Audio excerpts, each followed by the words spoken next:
में निर्माण किया ना, तो ब्रह्मा जी क्या करते हैं? दृष्टि रखते हैं ना। तो फिर आपको कैसी दृष्टि रचना है? देव दानों की ना कि दानव मानव की? तो आप कौन हो? ब्रह्मा जी। हरिओम। आप कौन है? ब्रह्मा है। फिर विष्णु भगवान क्या करते हैं? पालन करते हैं ना। तो बच्चे को आप अपने आंचल का दूध पिलाकर बड़ा करती हो, पालन करती हो। अपने नन्हे नन्हे हाथों उनके होते हैं, अपने हाथ से भोजन कराती हो। तो आप कौन बनी? विष्णु बनी ना। और भगवान शिव क्या करते हैं? अनुशासन में रखते हैं। तो एक आंख किसकी रहती है? दुलार की, और एक आंख डांट फटकार की। तो इसलिए आपका अवतार कौन सा है? शिव का भी। तो आप ब्रह्मा की तरह सृष्टि रखती हो, शिव की तरह पालन करती हो, और शंकर विष्णु की तरह पालन करती हो, शंकर की तरह अनुशासन में बच्चों को रखती हो। ये भारत के जितने भी बच्चे हैं, विश्व के बच्चे, वो सब आप माँ हो। तो ये बेटियां जो बैठी है, ये भी भविष्य की माताएं हैं। तो कुल मिलाकर गायत्री परिवार का क्या है काम? उसका नाम यदि पूछा जाए तो क्या है? मानव में देवत्व का उदय और धरती पर स्वर्ग का अवतरण। कि 9 कुंडी यज्ञ और महाप्रज्ञा पुराण में क्यों हो रहा है? कि आपके गांव में देवताओं का जन्म हो, देवता जन्म ले चुके हैं, उनमें देवत्व का उदय हो, और ये गौला गांव हमारा स्वर्ग बने, आदर्श गांव बने, और पुकार करे कि अरे यहाँ की एक गौलन मांडव जब जा सकती है ब्रजभूमि का गौरस बेचने के लिए, तो हम भी तो वहीं की बहनें हैं ना, वहीं की बेटियां हैं ना। तो क्या हम सुबह से गायत्री मंत्र और शाम को गायत्री चालीसा नहीं कर सकते क्या? ये 5 दिन प्रज्ञा पुराण आप लोगों के लिए बड़ा ही अनुशासन का समय है बहनों। समय को चूकना मत। यदि आप चूक गए कि हाँ वाह बहन तो गई नहीं, हाँ काई करूंगा जाई ना। बहनों, कल ये जितने भाई ये पीली वर्दी वाले जितने बैठे हैं ना, कल सब हरिद्वार से आए हैं 1200 किलोमीटर की यात्रा करके, और आज आपके सब गांव में आके बैठ गए हैं। मेरे बच्चों के फोन आ रहे, माँ आप कहाँ दिख रहे हो? घर जाके डांट भी खाना पड़ेगा, पर मन नहीं माना कि मेरे गुरुदेव का कार्य हो रहा, हम नहीं जाएं। तो आप बड़े भाग्यशाली हैं। इसलिए मैं थोड़ी सी एक संत सिंगा जी महाराज की 2.5 मिनट में कहानी कहते हुए मेरी वाणी को विराम दूंगी, क्योंकि शाम को आपको प्रज्ञा पुराण सुनना है। बोले संत सिंगा जी महाराज की। बहनों, संत आत्माएं जो होती है वो सूक्ष्म रूप में यहाँ हम सबके बीच में रहती है। आपने हरदा जिले का नाम सुना है? हरदा जिले में रेहड़ी गांव है। रेहड़ी गांव में सिंगाजी महाराज के क्या आते थे? निशान आते थे।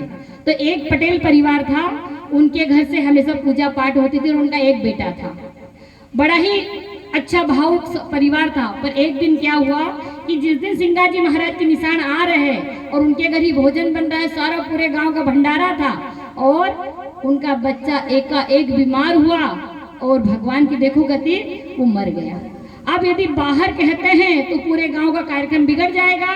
तो अपनी पत्नी से वो पटेल साहब कहते हैं कि इसको सुला दे भीतर, इसको भीतर सुला दे। भगवान ने रोने के लिए पूरा जीवन दिया है, लेकिन मेरे गुरु भगवान आ रहे हैं, और मैंने यदि बोल दिया कि मेरे ऐसे घर में, तो पूरा कार्यक्रम मेरे गुरु महाराज का फेल हो जाएगा।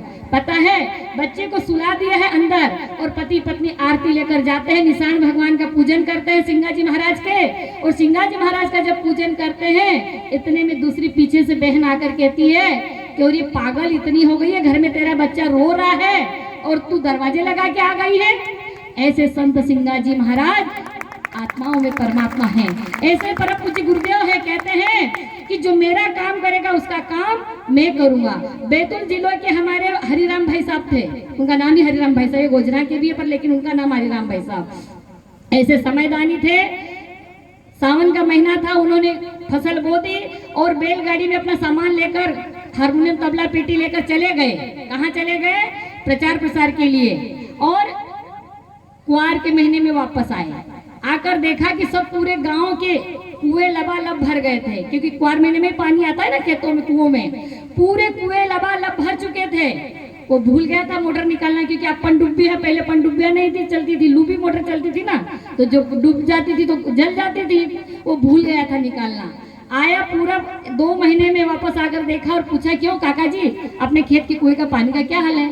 अरे पूरे कुएं बह रहे हैं। उन्होंने कहा आगे का बह रहा, पीछे का बह रहा, मेरा कुआं भी बह रहा होगा। लेकिन जब जाकर पहुंचे देखा तो 40 हाथ का कुआं था, 20 हाथ नीचे मोटर थी, 20 हाथ पानी नीचे था उनका कुएं में। ये बैतूल जिले की घटना, सत्य घटना है। 20 हाथ पानी नीचे था और जब उसने कहा कि 20 हाथ पानी नहीं आया तो अब क्या आएगा, चला गया घर और दूसरे दिन जाकर देखा तो कुएं से पानी पूरा बह रहा था। तो गुरुदेव कहते हैं मेरा जो काम करता है मैं प्रकृति को भी साथ लेता हूँ। और बहनों, यह भी जो घटना हम अभी आ रहे हैं हरिद्वार से जन्म शताब्दी मनाकर, 15 किलोमीटर के आसपास में मूसलाधार बारिश हो रही है और जहाँ कार्यक्रम हो रहा है ना वहाँ बूंदाबांदी हो रही है और अभी भी कार्यक्रम चल रहा है। तो ये कोई साधारण शक्ति आपके गांव में नहीं आई है। आप लोगों का जो देवत्व है, मानव में देवत्व है ना, आपके अंदर की भावनाएं है ना बहनों, वो गोपी रूप में है, आप गोप रूप में हो। और इसी कारण गायत्री माता आपके गाँव में शक्ति कलश बनकर आई है, प्रज्ञा पुराण बनकर आई है। इस अवसर को चूकना मत। मैं भी कोशिश करूंगी कि एक आध दिन तो शाम को प्रज्ञा पुराण सुनने जरूर आऊंगी। तो बहनों, आप लोगों से यही नम्र निवेदन है कि 21वीं सदी नारी सदी है और नारी सदी गुरुदेव ने कहा है, तो इसलिए बहनों जागो, अपने को पहचानो, अपनी गरिमा को पहचानो और अपनी बहू और बेटियों को जरूर भेजना।